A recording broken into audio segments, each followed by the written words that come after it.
Bienvenue mesdames et messieurs, merci encore à nous grâce à la magie et à la technologie, comme nous toujours.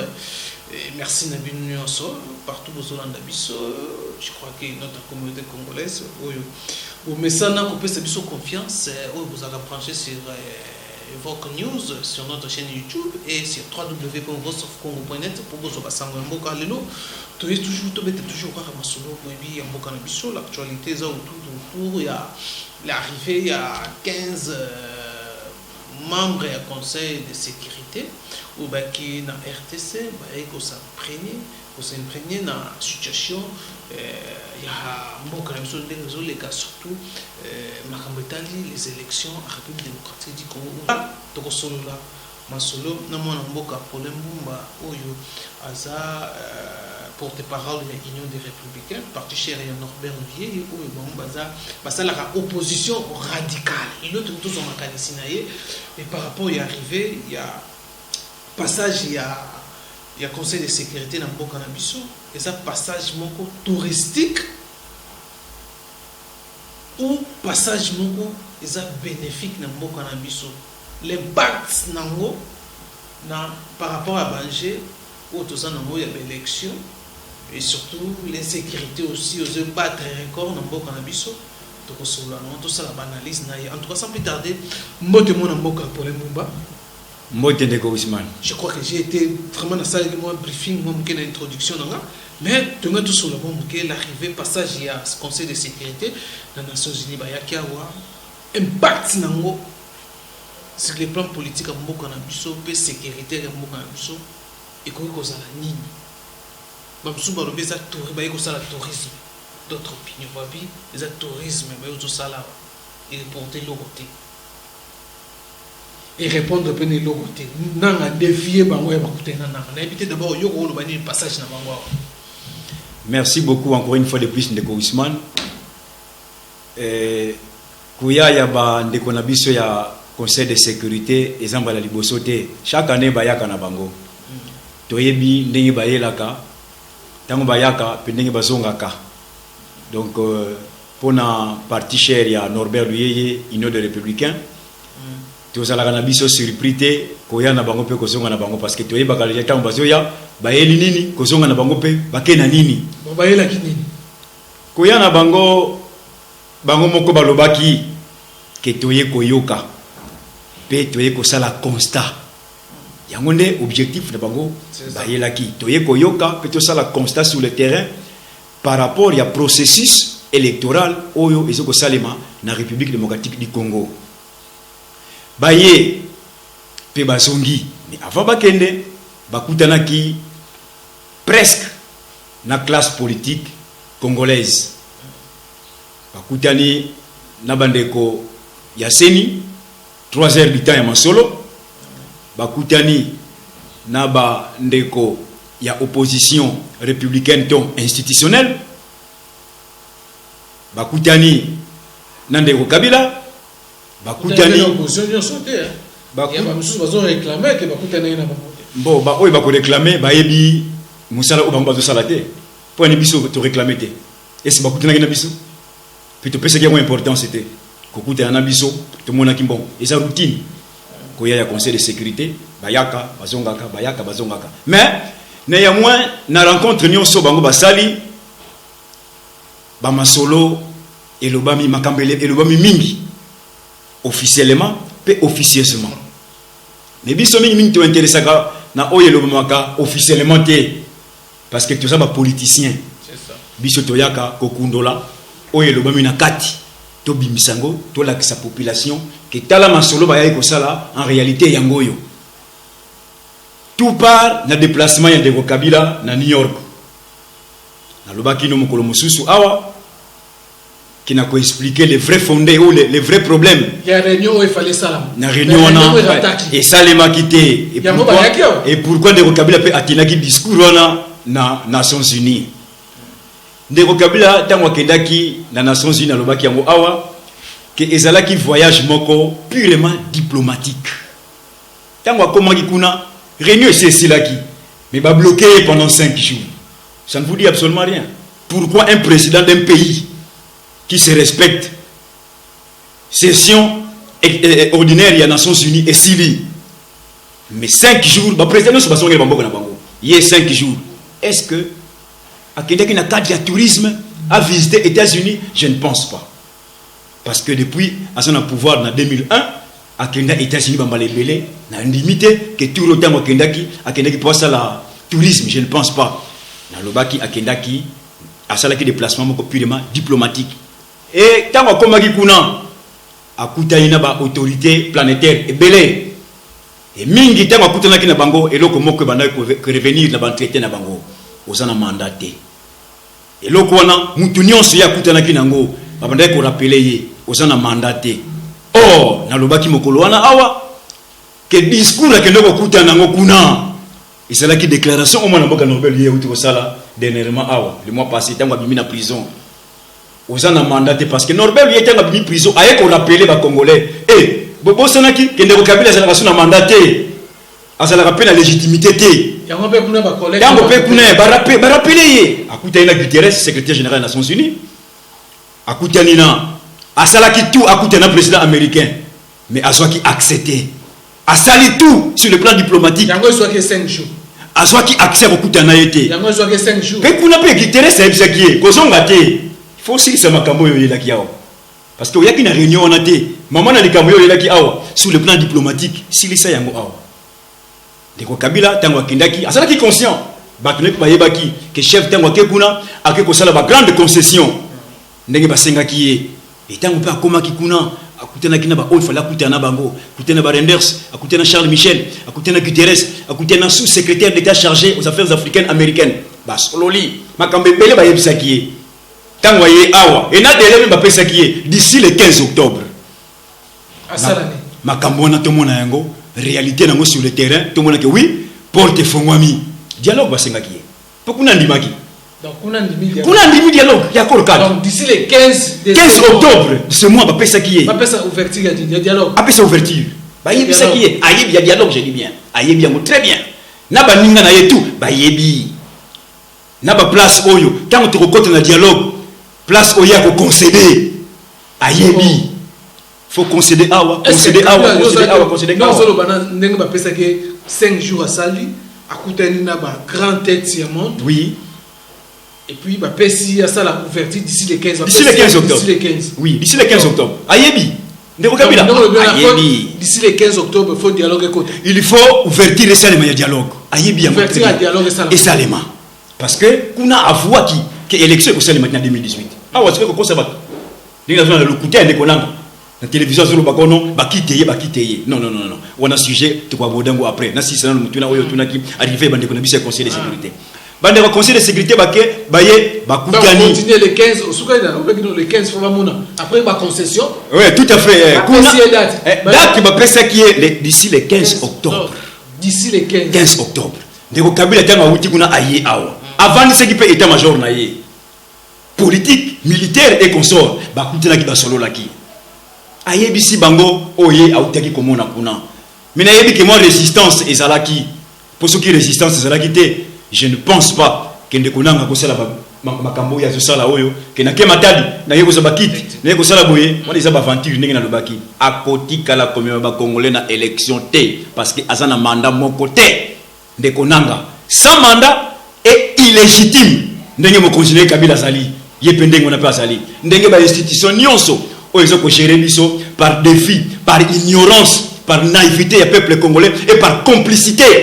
Il y a soi-disant opposition institutionnelle. D'où je dis ceci que pendant ndeko Kabila tango sangisi batunaye ayebisi bango nyonso tibune na yendenge asalaki et bango pe bazaki ba position na bango tozoko zela d'ici le 15 ko ba pesa ki akosa elango ndenge ba yebisa ki to akosa elango te. Je ne sais pas. Conseil de sécurité baye. Akutani. Réunion moko ekotaki na Kampala lobby le 8.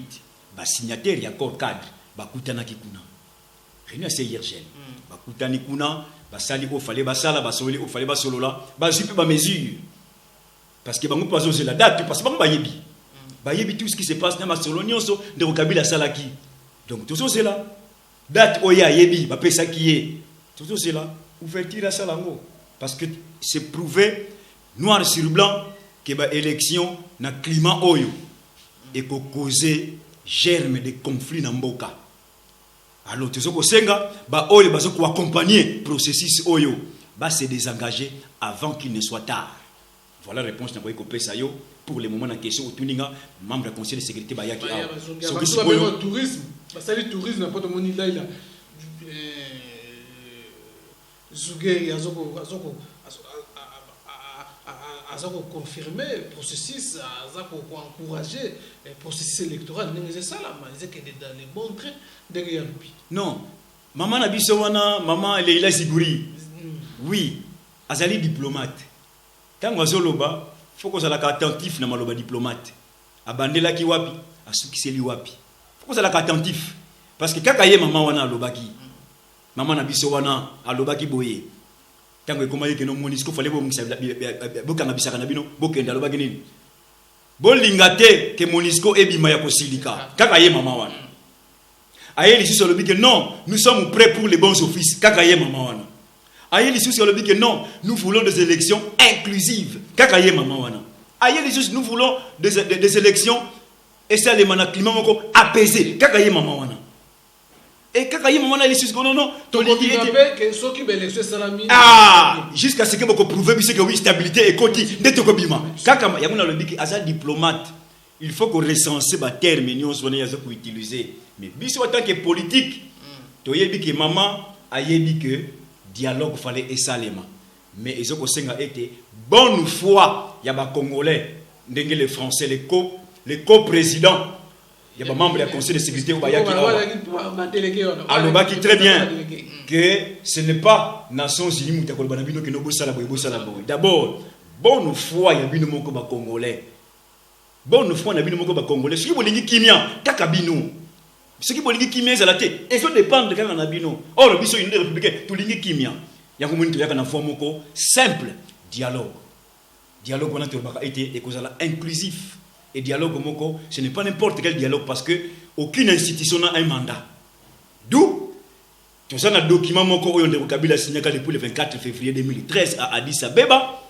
Et ils ont reconnaître l'institution, mon côté en place.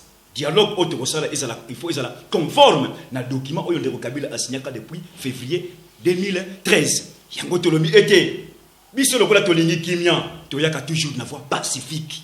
Et une voie pacifique, on chasse personne.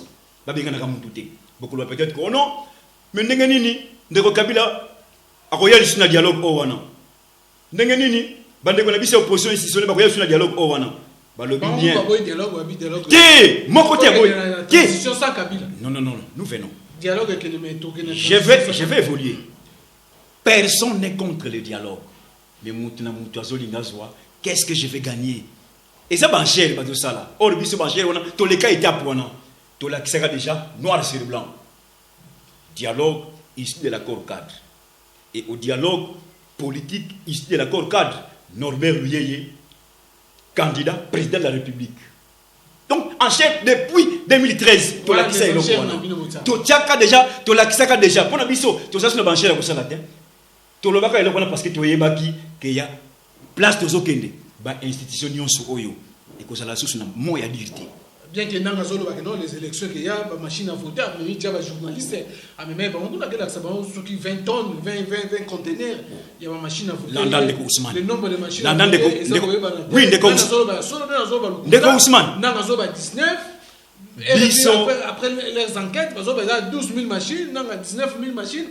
Au total, il y a 35 000 machines. Qui dit vrai? Qui dit vrai? On peut découvrir aussi.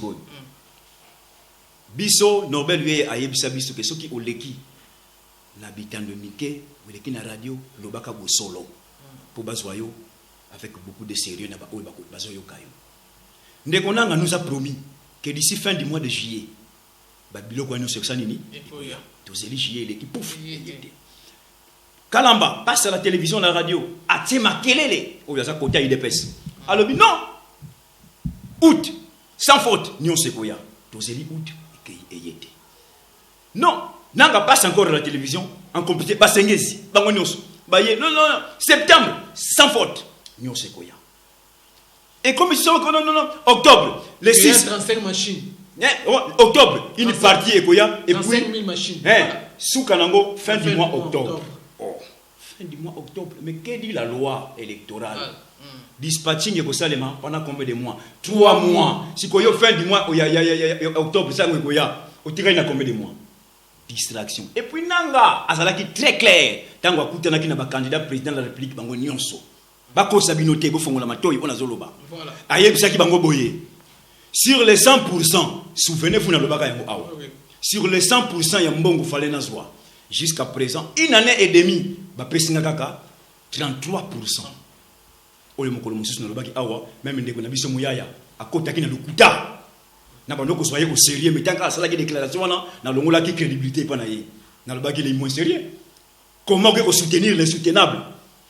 Vous avez des commandes, non, non, non, c'est ni un problème, bon côté, il n'y a pas appuyé en haut. Dans le baki, il va aller à Kosaki, les lots, n'a rien de se dévoiler. Alors, le baki, tu as besoin d'un bongo. 67%, n'a pas là-bas, payé pour qu'on organise l'élection. Tant que déjà, déficit, il y a un bongo, ils allaient. Mais n'a pas que ma caméra kunate, parce que dans le baki, mon monsieur awa, nanga, c'est l'arbre qui cache la forêt. Dès que Kabila est en train d'utiliser pour un sort naïe, dès que nanga, qui est à gauche, à quelle gauche? Sur à droite, à droite, téléma, le belaboy, à le belaboy, ah, ça la boy. Quand on a un candidat président de la République, il a été instruit. Le belabango boy, pour la robenda bango. Bango pour la télé, bango benda bise boyité. Faut quand même contrepartie et salement. Parce que la vérité, c'est ça le réel problème. Au contrepartie, il faut salement. Parce que tout le monde est d'accord dans le dialogue. Mais si vous avez battu, ngata on a un quota. Qu'est-ce que je vais gagner? Et puis, tout le baki, ça est la tango. Sinon, vous risquez de perdre. Vous avez toujours qu'en voulant trop gagner, vous risquez de tout perdre. Yango Turbina Bango était dialogue, Yangone Rokotia Kimia Namboka. Ce n'est pas élection Oyo, Nenge Bazoko, Salayango. Ce qui baninga parce que les vrais problèmes, Oyo Bazoko, c'est confusion dans la classe politique. Et ça, baninga Nabiso, il y a opposition institutionnelle. Je viens. Naïbaki qui est place, il faut réagir. Parce que coup de Bango Mingi. Bazoko, c'est la confusion pourquoi? L'élo, ceux qui Bango va décider que l'élo, tout ça quel jour? Tout ça mardi. 15h, ceux qui vont dire que non, 17h, Nanga sera bloqué, Nanga sera bloqué. Retirez confiance dans le membre de la Bino Spazanagati. Seigneur Okanga. À 17h à l'élo, ceux qui vont dire qu'en tout cas, moi, MLC, je retire mon questeur. Ngaï, Vital Kamere, je retire Juvenal. Ngaï, Depes, Longoli, Kalamba. Kalamba d'abord pose problème. Non, et ça va cher. Et ça va déjà. D'accord, Ousmane. Non, non, non. Yo, ça journaliste. Vous êtes chercheur d'information. Vous êtes politique. Vous êtes information. Donc, position de l'Oyanga est de mon côté. Mais yo, soit Oyanga, mais maman n'a battu. Mais que soit Oya, yo te opesanga. Oyanga, mais maman n'a battu. Il dépêche à l'ongle la moutunaï. Bangonion, c'est pas le bien en tout cas, to l'ongoli battu na biso. C'est ni et que ça l'a bloqué parce qu'il y a aucun été. Quand le conseil de sécurité va y avoir, bamoni bango moins sérieux. Il y a au moins l'élo, bamoussous na l'année, bamona RF, bagomo là. Conseil de sécurité y awa, mais va tenir compte de la revendication na biso. Mais ce n'est que normal, va tenir compte de la revendication na communauté. Pourquoi? Parce que le conseil de sécurité a yebi que binonion si vous en avez seni. Vous avez accusé seni pourquoi? Mais retirez-vous. Donc on retire Denis, bango ba bino, faut pas même bon tina contre tina souka comme des moments baki les élections de Salama. Token de la bango tina souka. Tiens, ndeko Ousmane, basolo banini. Seni parce que seni a son injonction zo. Basengezi vice na ya na benjonction zozwa. OK? Tant bango balobi ki pona biso machine à voter. Bino balobi pas question machine à voter. Contradiction, n'est-ce pas? Qu'est-ce qu'il faut faire? Ça va yo la machine à voter. Hein? Allez-y. Ma, bino boya. Seigneur continue là, aucun été. Aucun été. C'est comme les lots, c'est comme les Hollanda, des pilotes na quatre avions. Pilote na copilote. Ce que vous ça va. Yo, bango ba ceux qui baswani. Moko sur les bus avant continuer sauter keni na yo copilote akiti na yo pilote moko continuer kokendete akoloba non faut que copilote pour nga moko na ko na ko lemba na za mutu bo ba sa copilote to za bisi mbale on token o équipage oh non équipage ba kokendete ce qui équipage de mina bango pilote moko kena akoma avion te donc ce qui bande ko na biso o wana to linga ka mingi mais ba comprendre ka biso te ce qui ba lobi ke lelo ke non Seni a ça l'a bloqué dans minuit, à cause ça l'a bloqué. On a 22h, on a 20h, on a 19h, à cause ça l'a bloqué. Retirez confiance dans Batnabino. Funda bango na peuple. Peuple, bato oyo biso totindaki na niveau ya seni baza lisusu na baza su na odeur ya sainteté na biso te bodésavoué bango peuple ye moko kosaprendre na bango lokola aloba sa nalandaki mokolo mosusu ndeko Fayulu alobaki nini je démissionne na niveau ya parlement ou na assemblée nationale. Combien de personnes ba oyo bazotambolaka na ye ba emboîter les pas, personne, c'est pas distraction. Est-ce qu'il y a solo ndeko Fayulu alongwaki? Mais moi je sais qu'à l'écran de la télévision on va dire que non, je démissionne. Si c'est vrai, tout à fait, on va passer la session extraordinaire. Et c'est là qu'il y a une session extraordinaire il y a un mois. Donc, ce qui ndeko Fayulu a ça qui geste oyo wana. Ndeko Muzitu azana bango. Azana ye longo. Parce que namona ki tango bayaki na triomphal les 7 patrons. Souvenez-vous de la star à l'époque. Les 7 patrons bazalaka. Non, les 7 patrons, namona ki bango wana. Muzitu was député. Emboîtaki le pâté na ndeko Fayulu pourquoi? Tu vois confusion et au côté niveau de la population. Confusion on a ya mona biso tolingi tolingi polele. Peuple congolais a sa fatigué à l'embi souffrance et l'équi. To sunga na bandeko. Ce qui le lobo lobi que no seni a kokendete. Yango biso to lobi boye. Ndeko Kabila lokola divergence. Vous proposez quoi dans la classe politique de l'opposition pour bloquer Seni? Pour bloquer Seni, bah c'est désengagé, c'est tout. Ce qui va longwe na bango, Seni a kokendete. C'est la moindre des choses. Là, ça ne peut permettre qu'on ait un dialogue.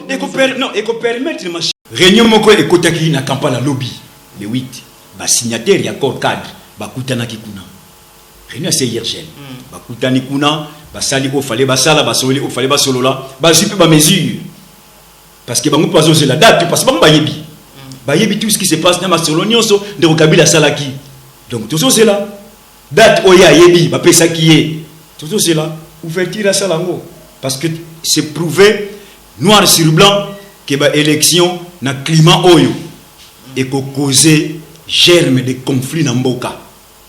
Alors, tu sais que Senga, oyo bazo ko accompagner processus oyo, se désengager avant qu'il ne soit tard. Voilà la réponse na ko pesa yo pour le moment en question au tuninga membre du conseil de sécurité ba yaki a. Le tourisme, ça le tourisme n'a pas de monnaie là. Zougué a confirmé le processus, a encouragé le processus électoral. C'est ça là, mais c'est dans les bons traits derrière lui. Non, maman Nabisowana, maman Leila Zigouri, oui, Azali diplomate. Tant que Zoloba, il faut qu'on soit attentif na maloba diplomate. Abandela ki wapi, asuki seli wapi. Il faut qu'on soit attentif. Parce que quand il y a maman wana lobaki. Maman na biso wana alobaki boye tango ekomaki ke no monisco fallait bokanga bisaka na bino bokenda alobaki nini bolinga te ke monisco ebima ya kosilika kaka ye mama wana aye lisusu alobi ke non nous sommes prêts pour les bons offices kaka ye mama wana aye lisusu alobi ke non nous voulons des élections inclusives kaka ye mama wana aye lisusu nous voulons des élections et ça le mana climat moko apaisé kaka ye mama wana. Et quand il y a un moment jusqu'à ce que vous prouvez que oui, stabilité et côté, quand il y a un diplomate, il faut qu'on recense les termes pour utiliser. Mais en tant que politique, tu as dit que maman a dit que dialogue fallait esalema. Mais ils ont été bonne foi, il y a des Congolais, les Français, les co-présidents. Il y a des membres du conseil de sécurité au Bayaki. Alors, qui très bien que ce n'est pas Nations Unies qui nous d'abord, bonne foi, il y a bien des Congolais. Bonne foi, il y a bien des Congolais. Ce qui veut dire Kimia, Kakabino. Ce qui veut dire Kimia, c'est la tête. Et ça dépend de quand on a bino. Or, le biso une républicain, tout le Kimia. Il y a une forme simple dialogue. Dialogue, on a été inclusif. Et dialogue, ce n'est pas n'importe quel dialogue parce que aucune institution n'a un mandat. D'où, tu as un document de Kabila signé depuis le 24 février 2013 à Addis Abeba. Et ils ont reconnaître l'institution mon côté en place. Dialogue, il faut être conforme à document de Kabila signé depuis février 2013. Yango Tolomi était, biso le kola tolingi kimia, toyaka toujours une voie pacifique. Et une voie pacifique, on chasse personne. Beaucoup de peut-être que non, mais Nenganini, de Kabila, a royal sur le dialogue au Wana. Nenganini, bande ko na biso opposition institutionnelle ba ko sur le dialogue o wana ba le bien dialogue qui mon côté qui sur ça Kabila non nous venons dialogue avec les métaux je vais évoluer. Personne n'est contre le dialogue mais mutuna mutuazo lingazwa qu'est-ce que je vais gagner et ça banchère ba tout ça là or biso banchère on a tous les cas étapes on a tout là qui sera déjà noir sur blanc dialogue issu de l'accord cadre et au dialogue politique issu de l'accord cadre Norbert Luyeye candidat président de la République. Donc en chef depuis 2013 to la kisa eloko to tchaka déjà pour na biso to ça sur banchère ko ça la terre to le baka eloko na parce que to yebaki que ya place to zokende ba institution nyonso oyo et ko ça la source na mo ya dirité bien que dans les élections qu'il y a ba machine à voter après il y a ba journaliste a même ba on a que ça ba sur qui 20 tonnes 20 conteneurs il y a ba machine à voter le nombre de machines et ça oui de Ousmane dans Ousmane 19 après les enquêtes parce qu'il y a 12 000 machines dans 19 000 machines au total il y a 35 000 machines qui dit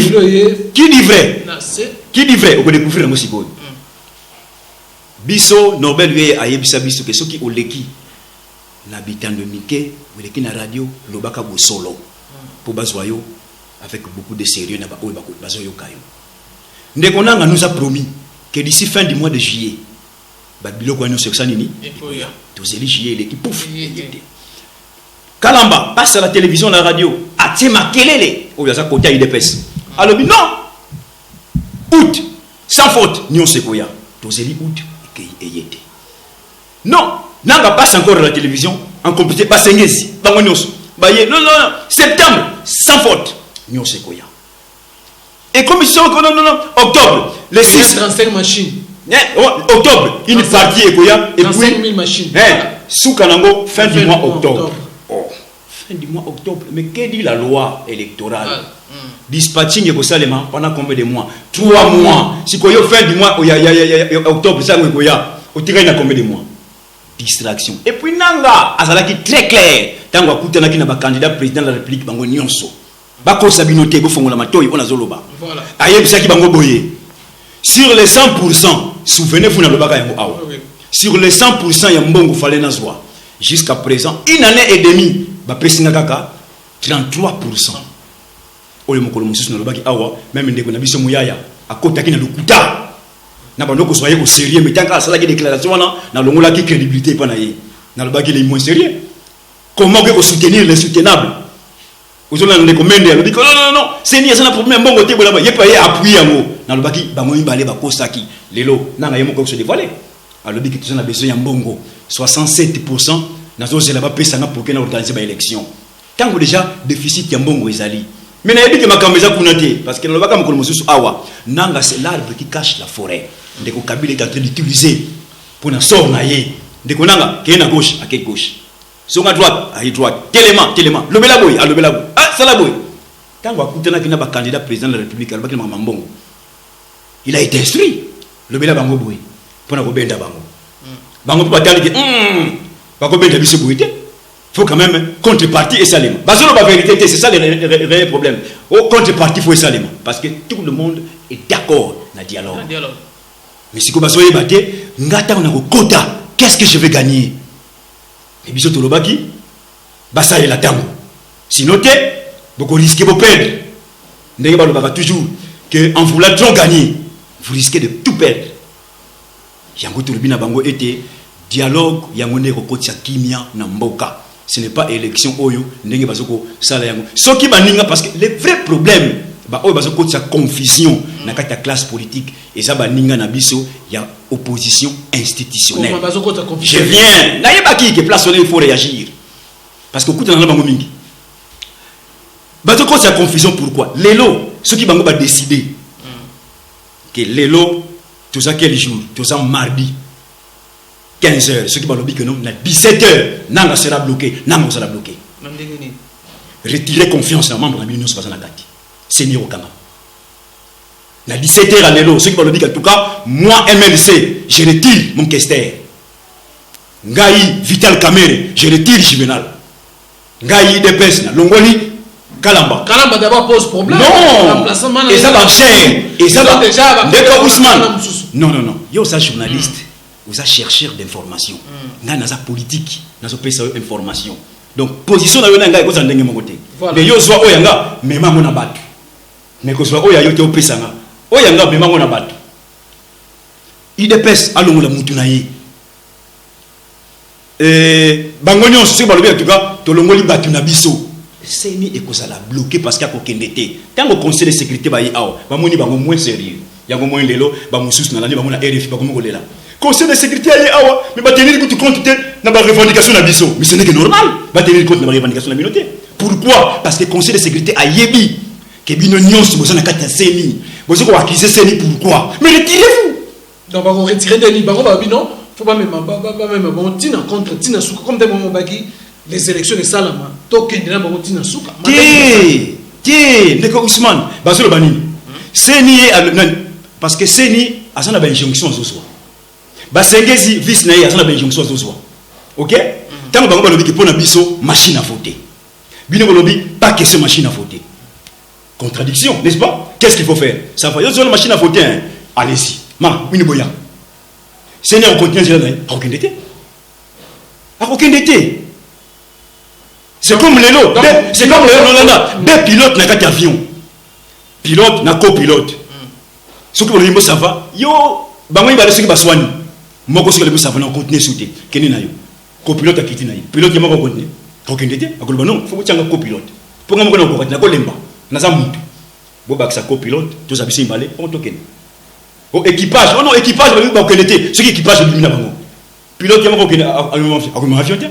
Donc, ceux qui bandent qu'on a biso, oh, et on a tout l'inga mingi, mais bah comprenez qu'à bisoter.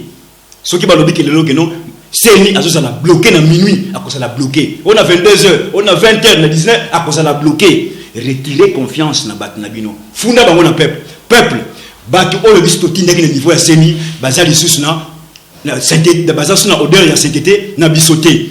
Bon désavoué bango. Peuple yé moko ko prendre na bango. Le coup là no basa na ki mokolo mosusu ndeko fayulu. Alobaki nini? Je démissionne na niveau ya pas parlement ou une assemblée nationale. Combien de personnes ba oy bazo tambola kana yé ba emboîter les pas. Personne ne sait pas distraction. Est-ce qu'il y a solo ndeko fayulu alongwaki? Mais moi je sais que à la télévision le que non, je démissionne. Si c'est vrai, tout à fait, on va passer la session extraordinaire. Et c'est là qu'il y a une session extraordinaire il y a un mois. Donc, ce qui ne peut pas faire, qui geste oyowana. Ne peut pas faire bango. Asana yelongo. Parce que nous avons qui tant que yaki na triomphal les 7 patrons. Souvenez-vous de la star à l'époque. Les 7 patrons basalaka. Les 7 patrons. Non, les 7 patrons. Nous avons qui bango là. Musique qui va député. En boîte qui le pâté n'a ne failli pourquoi. Tu vois confusion et ce côté au niveau de la population. Confusion on a ya mon avis tolingi polele. Peuple congolais a sa fatigué à l'embi souffrance et l'équi. To sunga na bandeko. Ce qui le lobo lobi que no seigneur a kokendete a kokendete. Yango bisu to lobi boye. Ndeko Kabila loko la divergence. Vous proposez quoi dans la classe politique de l'opposition pour bloquer Seni? Pour bloquer Seni, bah c'est les engagés, c'est tout. Ceux qui balongwe na bango, Seni a kokendete. C'est la moindre des choses. Là, ça peut permettre un dialogue. Non, et qu'on permette le machin. Parce que ceux qui ne peuvent pas faire la geste, oh, bah, il y a ce qui est à New York. Maintenant, il y a ça le col arbitre. Sauf que siffler match, l'équipe où c'est représenté. L'équipe où est représentée, il faut se présenter dans le terrain. Forfait. Victor Ekena, l'équipe qui sera. Il y a aussi une élection de Salem. Des équipes bêta. D'abord, avant vite à Imana Bakutana. Mais en tant que Salavanan, Boyo Kani qui oui, besoin de bêta match. J'ai fait. Ne faut pas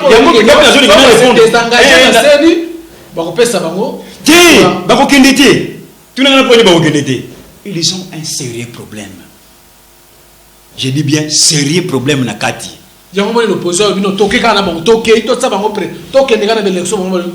machine. Bango peut bande qu'on a opposition institutionnelle parce que Bazana sérieux parce que Bazana mandaté ti Bazawana. Baye bien très bien.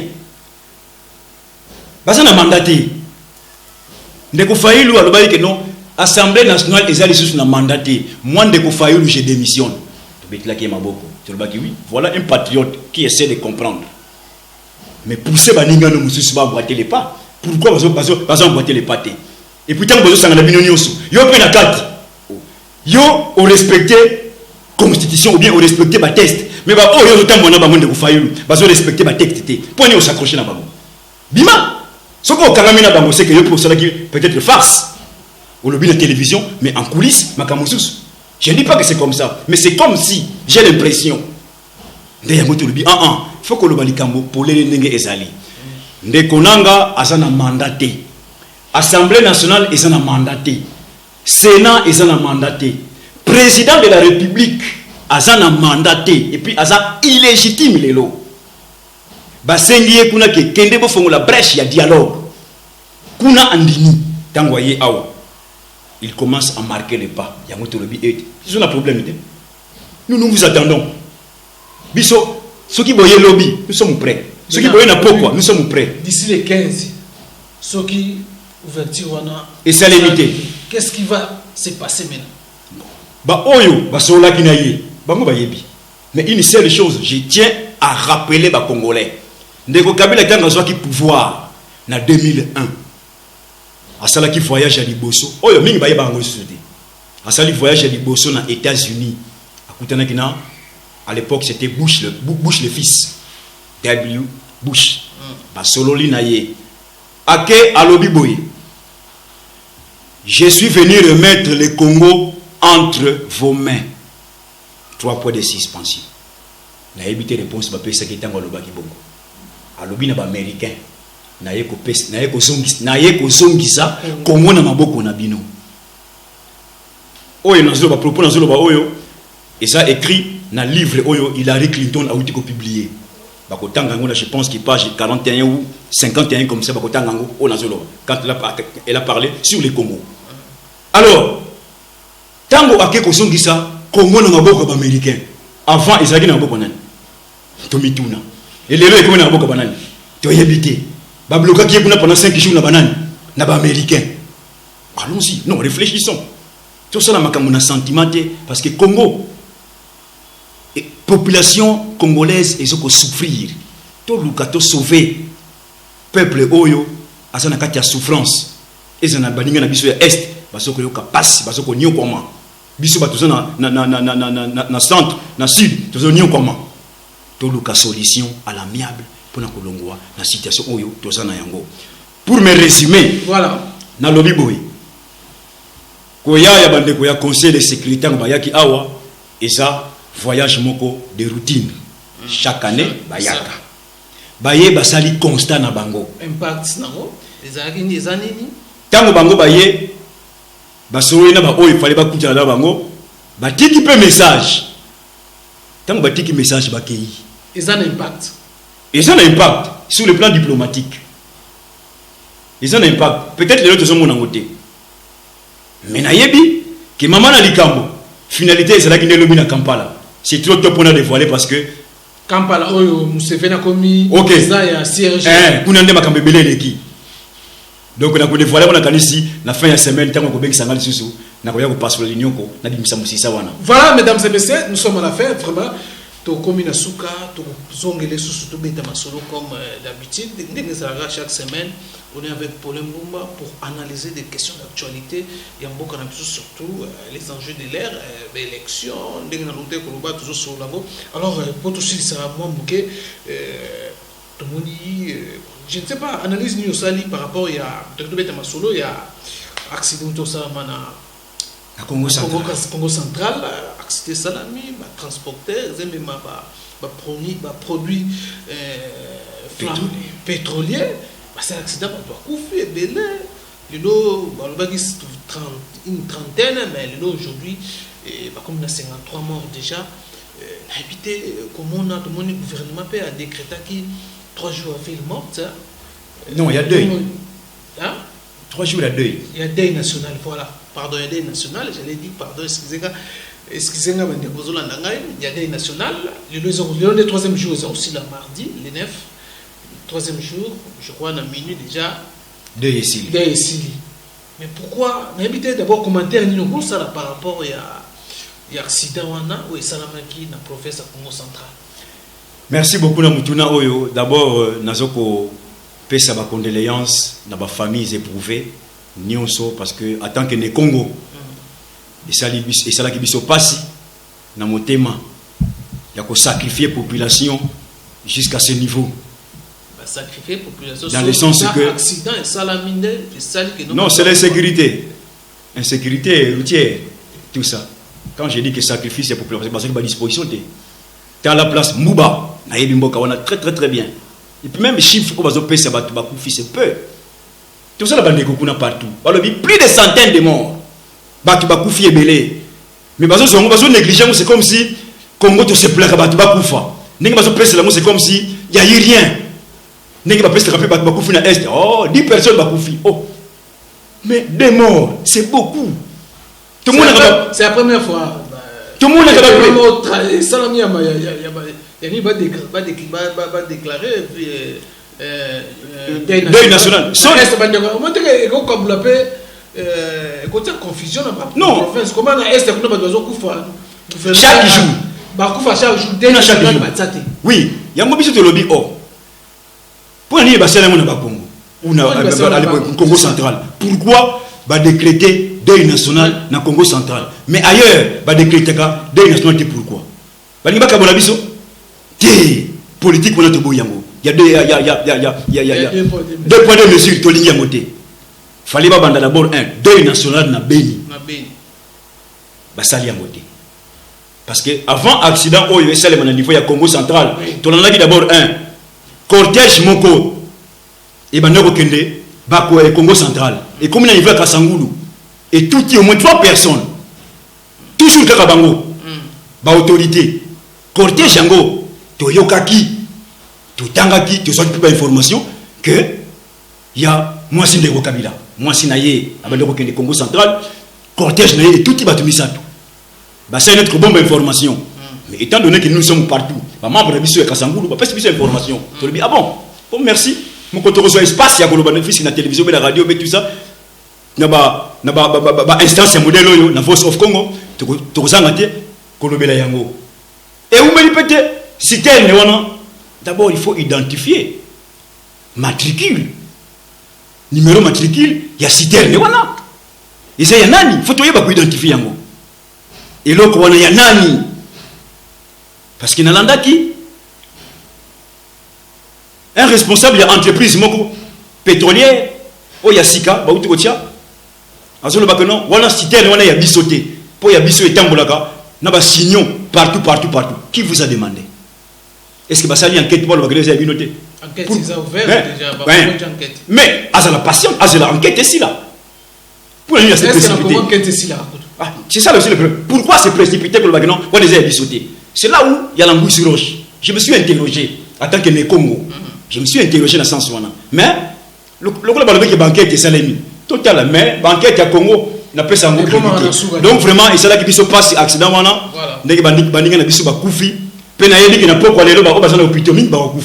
Parce que jusqu'à deuxième couche.